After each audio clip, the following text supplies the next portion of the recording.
article is sold for rupees 178 at a loss of 11%. What should be its SP in order to earn profit of 11%? तो हम लोग CP 100 मान लेते हैं। तो इसको पहले कितना हो रहा है, लॉस हो रहा है, तो 11% लॉस हो रहा है, यानी कि 11% लॉस हो रहा है और 11% प्रॉफिट भी हो रहा है। 11% लॉस हो रहा है यानी ये कितना हो जाएगा, 89।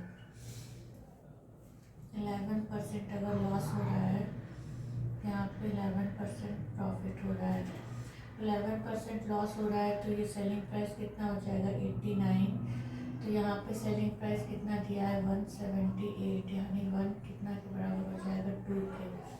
और यहाँ पे 11% प्रॉफिट हो रहा है यानी 111 कितना हो जाएगा, 111 इंटू 2 यानी 222, यानी इसका सेलिंग प्राइस कितना होगा, 222।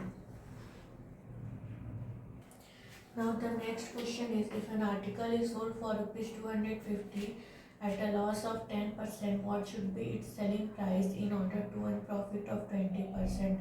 अगर किसी आर्टिकल को बेचा जाता है 240 रुपीज़ में तो उसको लॉस होता है 10% का, और अगर हमें और उस आर्टिकल को अगर इतने प्रॉफिट पे बेचा जाए, 20% प्रॉफिट पे बेचा जाए तो सेलिंग प्राइस कितना होना चाहिए।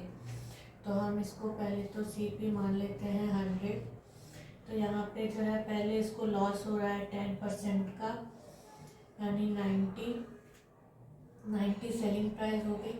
तो 90 की वैल्यू कितनी दी हुई है, 240, यानी 1 की वैल्यू कितनी हो जाएगी, 8/3। और यहाँ पे इसको क्या हो रहा है, अगर प्रॉफिट 20% का हो रहा है यानी 120 अगर सेलिंग प्राइस होगा तो ये कितने के बराबर हो जाएगा, 8/3 आया है हमारा, इंटू 8/3 इज इक्वल्स टू 360।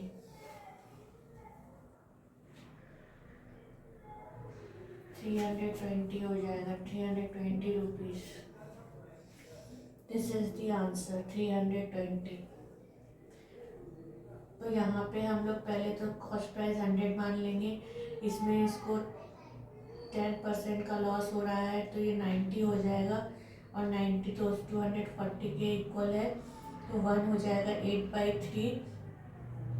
यहाँ पे अगर हम सेकेंड सेलिंग प्राइस देखें तो प्रॉफिट 120 का हो रहा है, तो 120 मान ले इसकी सेकेंड सेलिंग प्राइस, और 1 8/3 है तो 8/3 इसमें मल्टीप्लाई करेंगे तो 320 हो जाएगा, यानी एक्चुअल कॉस्ट प्राइस कितनी है, 320। Now the next question is, if an article is sold at 5% gain instead of 5% loss, the man gained ₹5 more, find the CP। तो हम इसमें CP 100 मान लेते हैं। इसमें पहले तो इसको गेन हो रहा है 5% का, यानी कि ये 105 हो जाएगी इसकी सेलिंग प्राइस, और एक तो इसको लॉस हो रहा है 5% का, यानी 95 हो जाएगी इसकी सेकेंड सेलिंग प्राइस।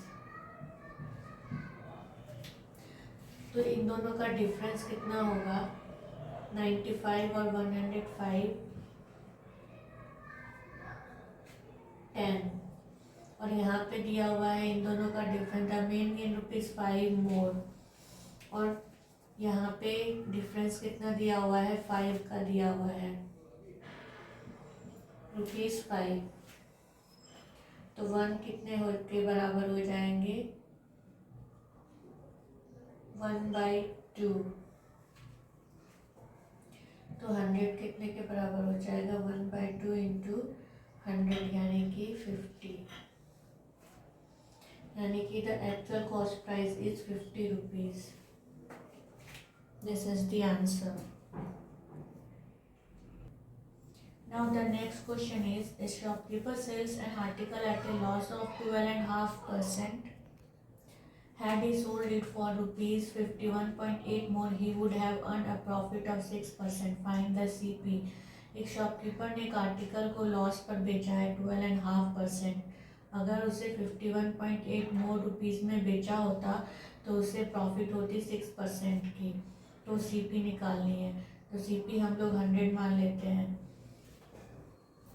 CP अगर 100 मान लेंगे तो यहाँ पे इससे क्या हो रहा है, लॉस हो रहा है 12.5% का, और यहाँ पे इसे प्रॉफिट हो रहा है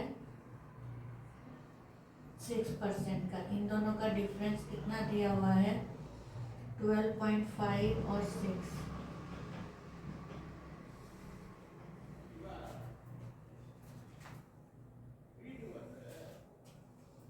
12.5 और 6, तो इन दोनों, यहाँ पे से लॉस हो रहा है तो ये माइनस हो जाएगा, यानी कि ये प्लस हो जाएगा। तो ये कितना हो जाएगा, 18.5।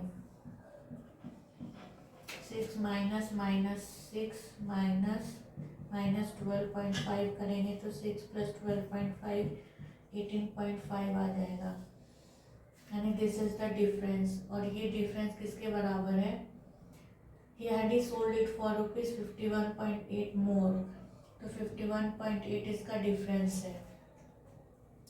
तो 1 कितने के बराबर हो जाएगा, 51.518 बाई 185, तो 100 कितने के बराबर हो जाएगा, बाई 185 इंटू 100,